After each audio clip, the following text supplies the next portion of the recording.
Greetings, ladies and merchants, and welcome to this latest edition of Read TFOS, where I take old stories I've narrated and update them to modern audio standards. This particular story is called If You Pick Up a Human, Do What It Wants, written by CT24601. Trade Captain Eric Rico, known to most non-Christians as Eric, watched as Krissa spiraled away beneath her for what would likely be the last time. She no longer felt any particular affection for her home world. Even during her apprenticeship, she had visited far nicer planets. But she felt a tinge of sadness nonetheless. After all, it was home. But now duty sent her outwards, and Eric would do her duty with pride and pleasure. She straightened, backing away from the small window she had been crouching at. Her own apprentice, Corkariliak, scurried to follow her, clutching the datapad he had been scribbling on. "All packages and passengers are accounted for, Captain," he said eagerly, waving the tablet in front of her face. "Next stop, Bahirian." Eric smiled inwardly, though she maintained her professional manner. Had she been like this during her apprenticeship? She imagined not. In any case, Cork did his duty well, even if he could be a little exuberant. He would make a fine officer one day, once he learned to calm down a bit. Eric strode through the central corridor of the ship, Cork close behind, returning the crisp salutes of her crew. She paused a moment as the walkway took them over the main cargo bay, peering over the railings to make sure the loading process was going smoothly. Sure enough, the crewmen she had assigned to supervise and assist the passengers were working efficiently, helping the various aliens unpack and escorting them to their berths. In addition to the expected Christians and Bahirians, Eric spotted several other species amongst the passengers. The chitinous exoskeleton of the Hegel, a whole family of horned Urubus, and wait, that was a human. Dropping her calm demeanor, Eric grabbed Cork by his shirt, pulled him close, and whispered fiercely, "Cork, what is that?" "Human, Captain, and native to Terra. They developed FTL travel in Galactic Standard Year 1603. They... He began, picking up steam, eager to show off his knowledge. Eric cut him off. "And you didn't think that it was worth telling me that there was a human on my ship? Well, she paid in full and..." Eric abruptly stood back up, tugging Cork along with her.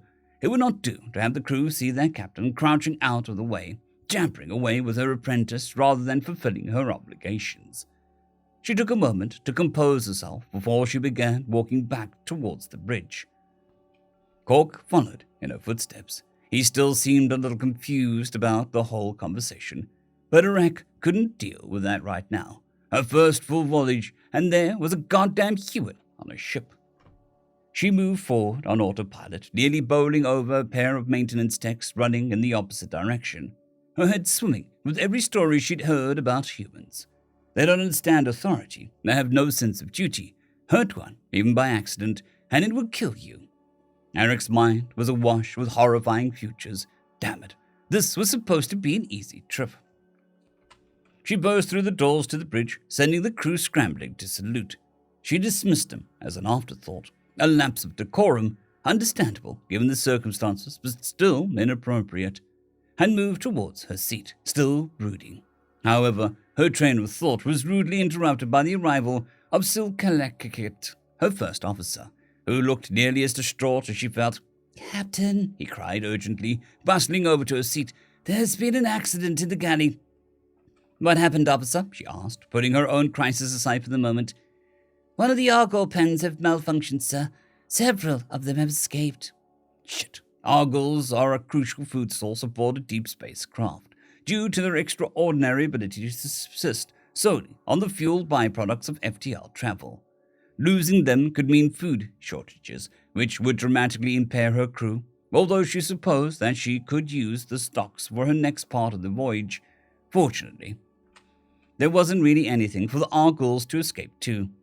"Have you taken action?" "Yes, Captain. Maintenance has been dispatched to repair the pen. Unfortunately, what with the launch, we don't have the crew to spare right now to begin rounding up the escapees, but I'll assign teams as soon as they are available." "Excellent. Thank you for your information. I'm going to go examine the situation. Keep me posted." "Will do, Captain." Wonderful. Another crisis to deal with. Eric left the bridge, walking even faster than she had been before, leaving Cork behind. As she passed from the open areas of the ship into the crew quarters and maintenance tunnels, she stopped abruptly. There, about 100 feet down from the corridor to her right, was the human, muttering to herself as she unrolled a bedroll smack in the middle of the crew-only hallway. Miss, this is an off-limits area. I need you to return to your quarters. What are you doing here? The human started and spun, and then relaxed. Well, it was kind of stuffy in there, and nobody was using this hallway, so I thought I'd just, make camp. Well, be that as it may, you need to... Wait, what was that? How did one of the Argos get all the way up here so fast, and why would it be sitting on the human's pillow? What is that, Miss, Oh, it's Sam. This is Max. I found him while I was walking up here. We're pals. The human bent over and scooped the foot-long slug thing off a pillow, holding it to show her rack. Do you know what he eats? I don't have much food, and he won't even try any of it. And who are you, by the way? Eric paused, overwhelmed by the situation. Finally, she composed herself. I am Eric. I'm the captain of this vessel, and I'm sorry, but not only do I need you to return to the passenger quarters, I also need you to give me that Argle. They're a vital food source on our voyage. The human looked up aghast. You can't eat Max. He's my friend. What? Why would the human care about the Argle? She had no obligation to. You know that you don't have to cook it yourself, right? So it doesn't matter if you get it now. We'll do it for you. There are enough for everybody, so if you could just give this one back. Well, if there are enough for everybody, just let Max be mine, and I'll figure something else out to eat. I can go back to the passenger quarters, though, I guess. She began repacking her bag, although she took care to keep herself between Eric and Argul. Miss, this is a month-long voyage. I can't let you just go without food. You'd die. She was pretty sure human metabolisms were on the far side, like her own. Well, I can't just let you have Max, especially if you're going to eat him. This was a disaster. Eric couldn't just let the human go without food. To knowingly let a passenger die would be a blatant violation of her duty as captain. But she was quite sure that the human would also die before relinquishing the Argle. Eventually reaching her decision, she hailed Cycler on her communicator. Officer, please dispatch a security team to Maintenance Corridor 13A to ensure that the human there is returned to her quarters. Additionally, make the galley staff aware that one of the Argles will not be returned, as the passenger refuses to relinquish it. They will have to use food supplies later for the next leg of the journey, and have my permission to send a shuttle to purchase replacements at Bahirian. The reply was hesitant. After all, it was a highly abnormal order, and an even stranger situation, but obedient. Yes, Captain, I'll tell them. Please also be aware that the rest of the Argles have been returned to their pens. Excellent work, thank you, officer. As Eric once again returned to the bridge, she was even more concerned than before. She was completely convinced that Sam was entirely willing to die if it meant saving the Argle, even if she had no obligation to it whatsoever.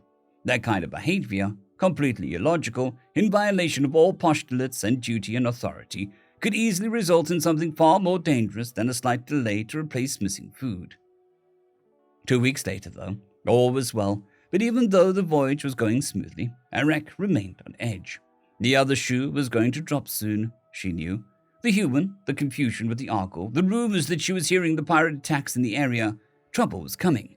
Eric knew that things would turn bad. "Captain," came a call urgently from further down the bridge. "Several signatures just appeared on scopes. Big ships, no registrations." Crap. This was worse than she'd expected. She knew that there had been pirate attacks in the area around Bahirian, but she had expected small attack craft, well within the capacity of her ship's shields and point defense grid. If she was instead under attack by a good-sized battle group, they were fucked. Send out a distress signal, have all passengers return to their quarters and seal them off. Muster the security crew and have them enable pressure suits and mag boots, then prepare for onboard combat. We'll try to parley, but I want to be ready if we can't. As she spoke, Eric enabled her own emergency equipment, feeding her boots latch onto the deck as the thin pressure shield appeared around her. Around the bridge, her officers followed her example. Moments later, Eric heard the first shots of the PDCs. They were followed by a deafening clang and rocketing which seemed to shake the whole ship. Silence followed. "Boarding craft," she said eventually. "First officer, Are all passengers accounted for? All but one, came Cycler's grim response. Eric could guess which one it was. Eric didn't have time to muse on it further.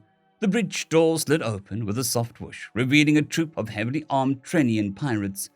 Eric's officers bravely raised their weapons, but she motioned them down. They likely couldn't even pierce the pirate's armor. The pirate leader, she refused to think of him as a captain, chuckled. Good call, he began. Now put down the weapons and move away from your stations. Eric didn't get to consider whether her duty obligated her to defend her ship or save her crew before the bridge doors opened again, this time revealing only one figure, Sam the human, armed with a crude projectile pistol. A wave of bemusement spread through the pirates and bridge officers alike. Not only would the human's pistol definitely be stopped by the pirate's armor, but to fire it here would be exceedingly dangerous. Hitting a window could cause depressurization, damaging the bridge and killing anyone. Wait, the pirates in their arrogance had neglected to wear suits and boots, but Sam hadn't either. Why would she sacrifice herself to kill the pirates? She had no duty to the crew, and as a civilian would probably be ransomed rather than killed. Eric could see a few of the pirates begin to realize their error, hesitantly raising their weapons. The leader hadn't figured it out.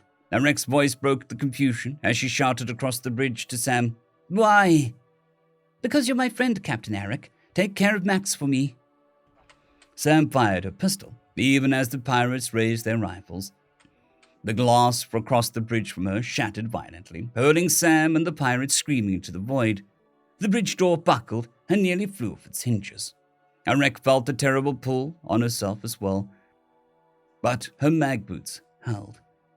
It was over in seconds. Emergency shutter slammed shut across the bridge. Repressurization commenced automatically as the bridge crew scrambled back to their stations. The ship accelerated away from the rest of the pirate fleet, which had waited well out of range of the ship's defenses. Eric collapsed into a seat, too confused and relieved to worry about keeping up appearances. They say that humans will kill you for the slightest reason, and you might not even know what it is. What they don't tell you is that they'll die for you for the slightest reason too, even if they owe you nothing. So if you're flying around in the void and against all odds you pick up a human, do it at once. It'll save your life someday. End of story. I would just like to thank the T5 supporters: Bushmaster 117, Casper Arnholtz, Draxzoon WRE, Elijah Silvercross, Gray, John Carrington, and Severin Cerberus. Thank you very much.